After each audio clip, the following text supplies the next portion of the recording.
तो दोस्तों कल वाले वीडियो को आज फिर से कंटिन्यू करती हूँ और ये है पार्ट 2 माई डिलीवरी स्टोरी पार्ट 2। तो जैसा कि मैंने बताया था कि जो सीनियर नर्स थी उन्होंने मुझसे कहा था कि हम लोग अब वेट नहीं कर सकते हैं, we don't have that time for we will not wait for your parents और जो भी गार्जियन आएंगे, हमें जो एज सुन एज पॉसिबल हमें ऑपरेशन करना होगा। तो वो लोग मेरी बहन का ही सिग्नेचर ले लिए थे और उसके बाद मुझे प्रिपेयर करके उन्होंने ओटी में वो ले जा रहे थे। तो पता नहीं कितनी तेज़ी से मेरा भाई जो है वो ड्राइव करके आया था कि बहुत कम टाइम में वो हॉस्पिटल भाई और मम्मी पहुंच गए थे। और वो लोग क्योंकि मुझे जानते थे कि मेरा नॉर्मल डिलीवरी के लिए ही मैं परेशान थी, तो वो लोग मुझे वो समझा रहे थे। मेरी बहन मुझे कह रही थी कि कोई बात नहीं, परेशान मत हो, जो होगा ठीक है, जो होना है। और मैं तब तक मेरे जहन में अल्लाह ताला ये बात इतने शिद्दत से डाल दिए थे कि मैं खुद चाह रही थी कि अब CS हो जाए, मुझे नॉर्मल नहीं करना है। मैं उन्हें समझाना चाह रही थी कि नहीं, नॉर्मल नहीं, यही सही है। खैर वो लोग मेरी फैमिली से शायद कहे थे कि ऑपरेशन के बाद मुझे ICU में डालेंगे और बच्चे को जो है नर्सरी में डाल देंगे, क्योंकि मेरी सिचुएशन थोड़ी उन्हें क्रिटिकल लग रही थी। और मैं जब OT में गई ना, मेरी पेन जो लेबर पेन मेरा इतना ज़्यादा हो रहा था, मैं उन्हें कह रही थी कि बस डॉक्टर को बुलाइए और ऑपरेशन कीजिए। और नर्स जो वहाँ पे OT में थी वो लोग मुझे इतने अच्छे से पैम्पर कर रही थी और वो मुझे समझा रही थी कि देखो बाबू, हमने सारा जो प्रिपरेशन है वो कर दिया है, अब बस जैसे डॉक्टर आते हैं, हमने दो डॉक्टर को कॉल किया, सर्जन को, जो सर्जन पहले आएंगे उनसे तुम्हारा ऑपरेशन हम लोग करवा देंगे।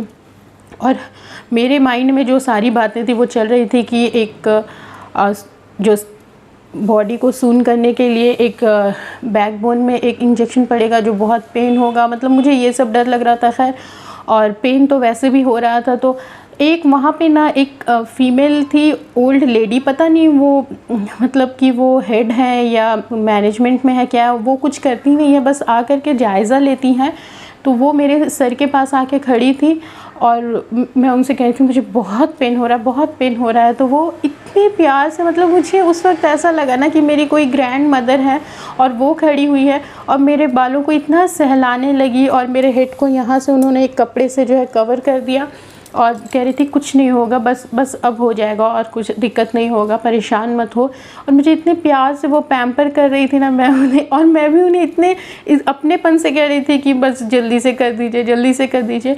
तो वो तो खैर उन्होंने बहुत अच्छे से मुझे ये किया और नर्स जो थी वो भी मुझे बहुत पैम्पर कर रही थी। फिर सर्जन आए, उन्होंने कहा कि एक छोटा सा इंजेक्शन देंगे और हल्का सा पेन होगा। तो मैं वेट कर रही थी कि अब शायद कोई बड़ा इंजेक्शन लगेगा, उसके बाद मुझे पेन होगा। तो खैर वो नहीं हुआ और उसके बाद मैं बस दुआ पढ़ती जा रही थी। मुझे याद नहीं मैं कौन सी दुआ पढ़ रही थी, बस दुआएं पढ़ती जा रही थी। और उसके बाद रोने की आवाज़ आई और मुझे बस ये लग रहा था कि हार्ट की तरफ कुछ पुश हो रहा, बस इतना फील हो रहा था। और मैं दुआ पढ़ रही थी और उसके बाद आवाज़ आई रोने की और मैंने कहा हो गया, तो उन्होंने कहा कि हाँ हो गया है। और मैं पूछी कि क्या हुआ, तो वो बोली कि रुको वेट करो, दिखा रहे हैं।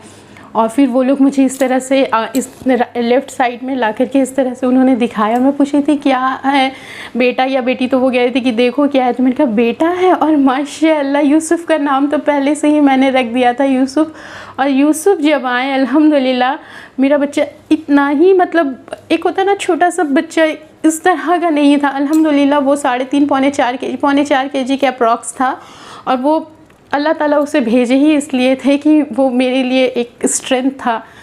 अल्लाह की इसमें क्या मसलिहत थी पता नहीं। तो वो उस वक्त वैसे ही मुझे लगा और मैं कंफ्यूज हो गई कि मेरा बच्चा इतना प्यारा, मतलब मैं बहुत ज़्यादा ब्यूटी वगैरह कुछ एक्सपेक्ट नहीं करी थी, बट उस वक्त मेरे दिमाग में ऐसे सिचुएशन में भी आया था कि अल्हम्दुलिल्लाह इतना प्यारा बच्चा मेरा हुआ है। खैर वो लोग बोले कि अब इसे नर्सरी में ले जा रहे हैं, तुम्हें बाद में हैंड ओवर करेंगे। और उसके बाद मुझे याद है कि मैं कोई दुआ नहीं पढ़ रही थी। उसके बाद वो लोग जो भी स्टिच वगैरह करना था वो कर रहे थे और मेरे आंखों से बस आंसू जा रहे थे और मैं बस अल्हम्दुलिल्लाह कह रही थी। मैं अल्लाह को बस कह रही थी कि अल्हम्दुलिल्लाह अल्हम्दुलिल्लाह। और मुझे नहीं पता मैं कितने बार अल्हम्दुलिल्लाह उस वक्त और उस दिन कही थी। और उस वक्त लास्ट मेरे आंखों से आंसू आए थे और मैंने एक फ़ैसला उस वक्त किया था कि बस ये वो, मतलब OT में मैंने फ़ैसला कर लिया था कि अब आगे की ज़िंदगी मुझे कैसे जीना है। और यूसुफ़ और मैं, बस यही हम लोगों की दुनिया, एक दूसरे से हमारी दुनिया है, बस ये सोच रही थी मैं। उसके बाद सब कुछ हुआ, वो लोग OT से मुझे वार्ड में शिफ्ट किए। फिर मेरी एक आंटी उसी वक्त आई और मम्मी थी और उस वक्त मुझे इतना ही कोई ख़तरनाक टाइप का रोना आ रहा था, मतलब लिटरली मुझे इतना ऐसा लग रहा था कि मैं फूट फूट के रोऊं। और मुझे वो लोग समझा रहे थे, आंटी कि अभी एकदम तुम ओटी से निकली हो, तुम्हारा स्टिच बिल्कुल कच्चा है, तुम एकदम भी ऐसे मत करो, अगर रोओगी प्रेशर पड़ेगा, स्टिच तुम्हारे जो है उसमें दिक्कत होगा। और मैं रो रही थी, मैं गंदे तरीके से रो रही थी उस वक्त। तो फिर उन्होंने मुझे चुप करवाया। उसके बाद मेरा सर जो है पूरा घूम रहा था। फिर मेरी फूफी आई और फूफी आकर के मेरा फॉरहेड जो है वो सहलाने लगी। तो मैंने देखा, मैं बस इतना ही कहती कि सर चक्कर लग रहा है, फूफी पूरा सर भारी लग रहा है। तो वो कहती कि हाँ अभी लगेगा बेटा, रेस्ट करो।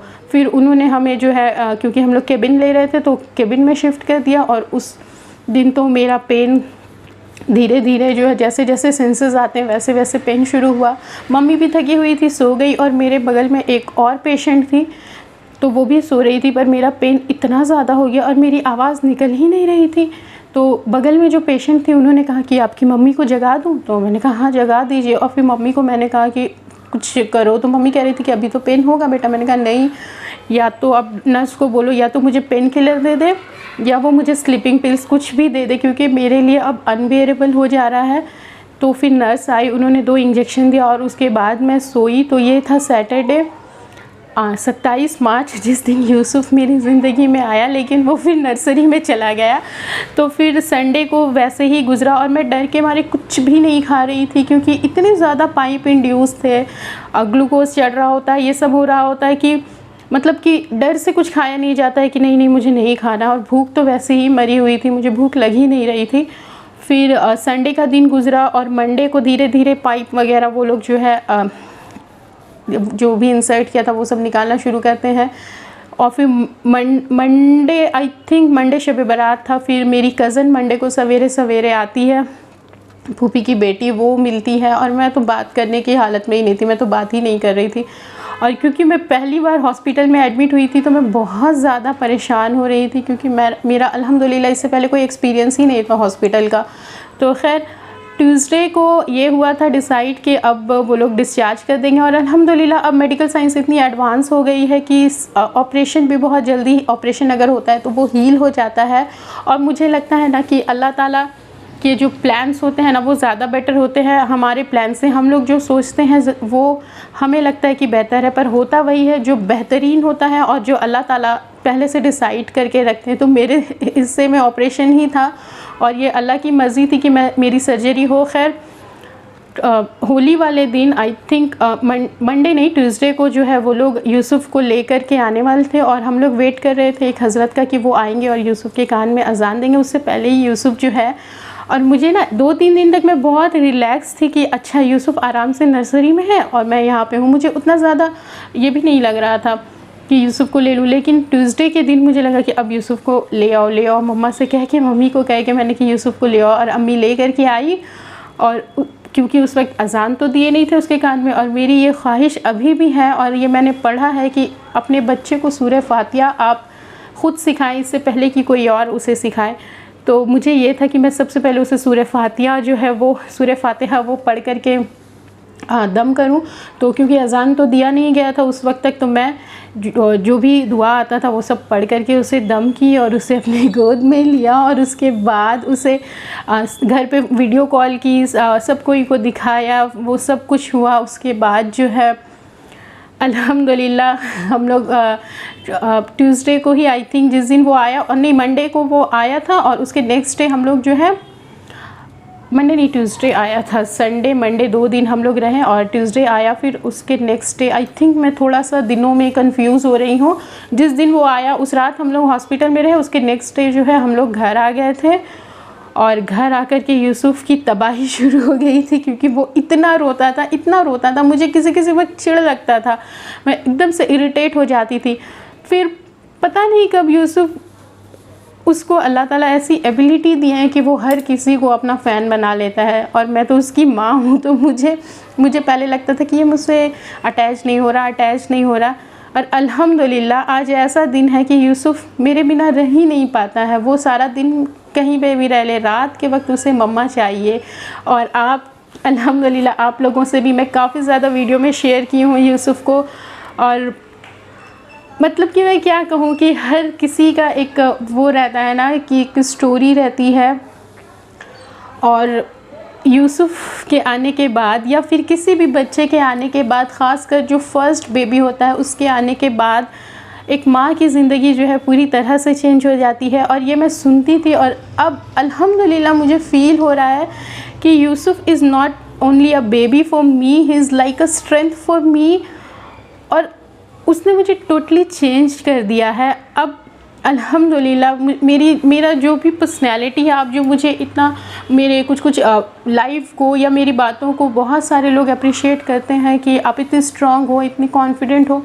मैं इतनी बड़ी मतलब कि मैं क्या बताऊँ, मैं आज इसलिए भी शेयर करूँ कि बहुत सारे लोगों को लगता है कि मैं बहुत कॉन्फिडेंट बोल्ड शुरू से रही हूँ। मैं इतनी बड़ी डम्ब थी ना, मतलब मैं इतनी अंडर कॉन्फिडेंट थी कि मेरे सामने अगर कोई खड़ा हो, उससे बात भी करना होता तो मैं थोड़ा नर्वस हो जाती थी।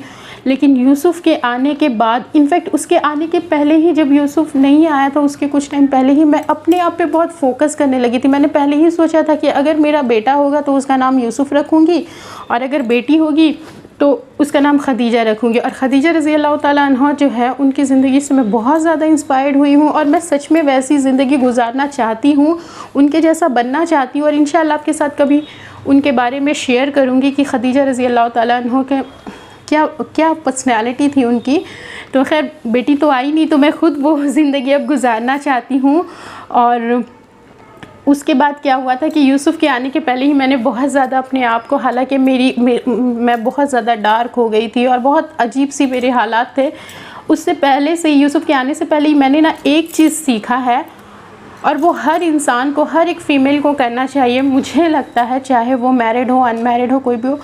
सेल्फ़ लव, अपने आप से प्यार करना। यूसुफ़ होने वाला था, उससे पहले मेरे पास बहुत ज़्यादा काम नहीं होते थे, तो मैं सुबह उठती थी और उठ कर के ना फ्रेश होने के बाद, फेस वॉश करने के बाद टोनर अप्लाई करती थी, फिर सीरम, फिर मॉइस्चराइज़र, फिर सनस्क्रीन। ये जो मैं प्रोडक्ट रिव्यू इतने सारे करती हूँ ना, ये भी यूसुफ़ की ही देन है, क्योंकि इसके आने के पहले मैं ख़ुद को ख़्याल रखने लगी। और अब मैं यूसुफ़ से बहुत मोहब्बत करती हूँ, लेकिन उसके साथ ही साथ मैं ख़ुद को भी बहुत ज़्यादा केयर करती हूँ। और ये इसका ये मतलब नहीं कि मैं गोरी होना चाह रही हूँ, बस ये है कि अल्लाह ताला ने आपको जो नेमतें दी हैं उसका शुक्र अदा करना चाहिए। और शुक्र अदा करने का ज़रिया एक ये भी है, एक तरीका ये भी है कि अल्लाह ने जो दिया है उसको इस्तेमाल करें।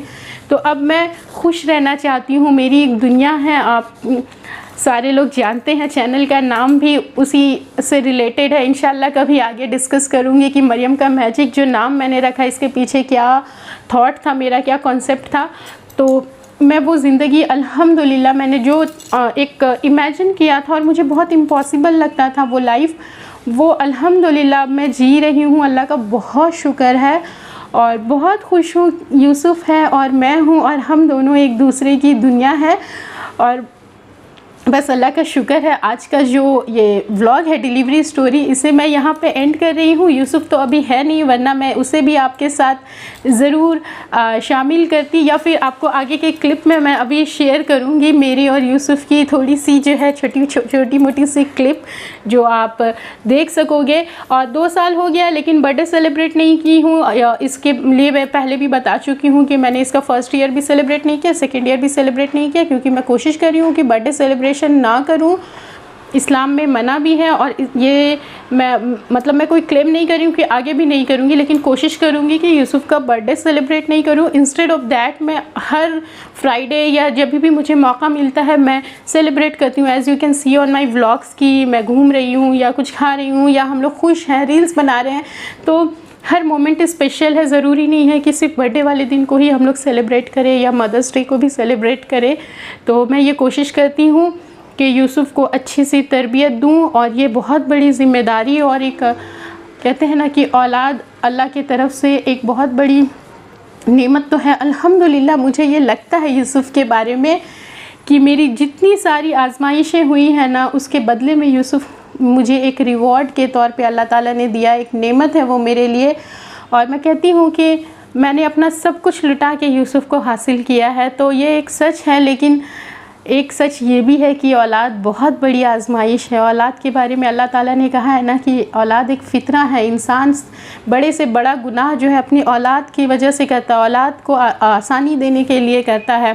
तो ये बहुत बड़ी ज़िम्मेदारी मेरे सर पे अल्लाह ताला ने दी है और बस अल्लाह से दुआ करती हूँ कि अल्लाह मुझे इसमें कामयाबी दे। यूसुफ़ को अल्लाह अपना फर्माबरदार बना ले, मेरा नहीं, क्योंकि मैं तो गुनहगार हूँ। अल्लाह यूसुफ़ को अपना फर्माबरदार बनाए, उसे दीन की राह में चलाए, उसे हिदायत दे।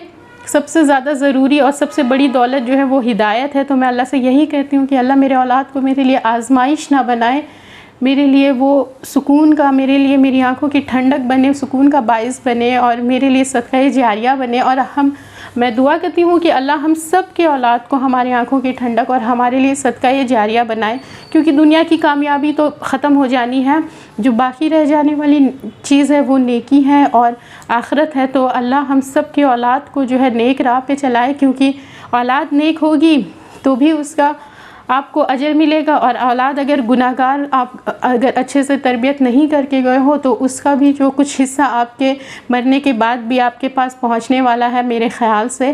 क्योंकि औलाद की जो तरबियत है ना, बहुत बड़ी ज़िम्मेदारी है। तो अल्लाह जिन लोगों के घर औलाद नहीं है, अल्लाह उन्हें नेक औलाद दे, और जिन्हें औलाद है अल्लाह हमें हिदायत दे कि हम उनकी अच्छी सी तरबियत कर सकें। तो बस आज का व्लॉग यहीं तक। एंड वाला जो क्लिप है ना वो ज़रूर देखेंगे, ज़रूर देखिएगा, और आपसे मिलूँगी अगली वीडियो में। तब तक के लिए अपना ख्याल रखें और मुझे ज़रूर बताएं कि मेरा ये डिलीवरी स्टोरी आप लोगों को कैसा लगा है। अल्लाह हाफिज़।